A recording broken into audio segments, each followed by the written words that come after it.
Jim, how likely is a short-term deal for one of the top starters from the Mets? Well, I think when you looked at the market after Dylan Cease signed, you're like, oh, there's no chance you're getting any of these other guys, at a shorter-term deal. Cease was 7 years, $210 million. But the more the market has gone on here over the course of the winter, the feeling has been that's more of an outlier in the marketplace. And a lot of these other guys, like Valdez, I know his agent was looking for 6 or 7 years at the winter meetings, not getting any takers. And so, that tells me that the most he's going to get is 4 or 5, and if you're willing to go a little higher AAV, which the $35 million or so in that range per year, a lot of times you can get that amount or the years down, maybe even into the 3. So I don't know if it's Valdez, maybe him because he's 32, he's a little bit older. He might be a guy that you could get on a 3 in a club option for a 4th.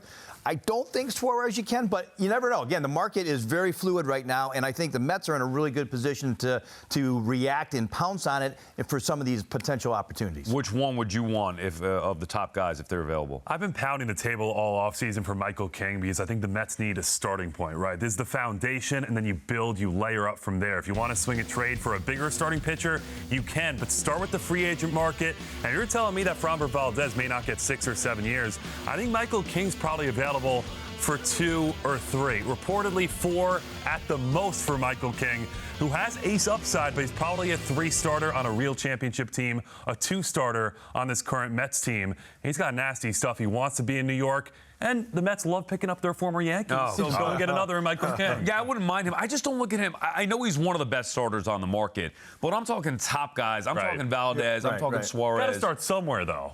Right, but King should be a part of it regardless, and then they need a top guy. And I understand they're not just going to sign every free agent. We'll get into the options and trade stuff and all that. But if the market does come back down a little bit, me personally, I wanted Suarez all along. He would be my top choice. Let's make the call to the bullpen. Welcome in Britt Ghiroli. Britt, which free agent starting pitcher would you go after?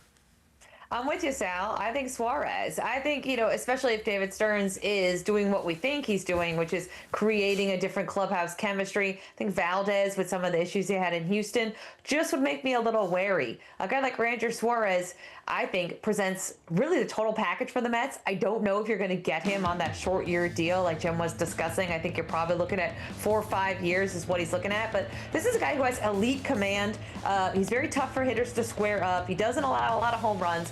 Weak contact guys, lowest hard hit rate in the majors, one of the lowest barrel rates from opposing hitters, and that's true for exit velocity as well. He was in the top 3 or 4 in Major League Baseball. So if you have a Mets team that you're trying to kind of patch together, you're trying to get the defense a little bit better, why not have a guy who is tough to square up, who's going to make it a little bit easier on that defense, because these balls are not flying all over. They're not going out of the stadium. They're not a ton of line drives. I think he's a guy who really a lot of the teams are looking at, but for the Mets in particular, I think you need to go out and you need to get a top guy. And then you get the Michael Kings, and then maybe you make a trade and add a starter. But they've got to, I don't want to say salvage the offseason. It's not even Christmas yet, but they need to go out and they need to make some proactive moves. I think Suarez is the best pitcher available, even though his fastball velocity isn't something to write home about. I think he's more of a pitcher, and I think, Jim can get more into this. I think those guys age better than the guys who simply throw hard. He is a pitcher to the highest degree. He's not just a hard thrower. My favorite thing about Suarez is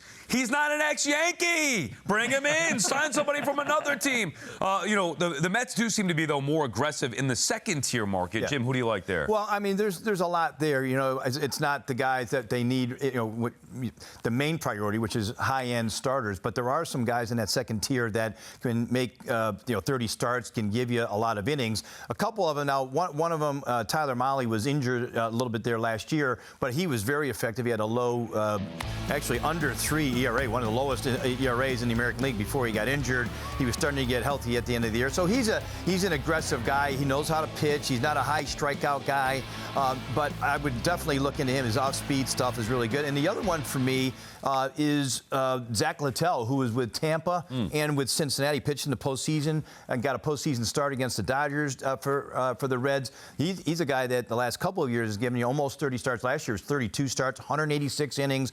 Again, it's like a 7 strikeouts per 9. They're not the sexy names. They're more back-end type starters. But again, when you're trying to be patient, you don't want to forget that, hey, you need innings elsewhere. So go get what you can. Go get a back-end starter, and then hopefully other part of the market, the top end of the market, will end up playing itself out, and you get either Valdez or Suarez. Another maybe not sexy name going to bring back awful memories for you, Sal. Oh, no. Chris Bassitt. 37 years old. I understand it didn't finish well in 2022. He had a stellar season. He makes 33 starts every single year. There's something to be said for that. Maybe you get him on a one-year deal.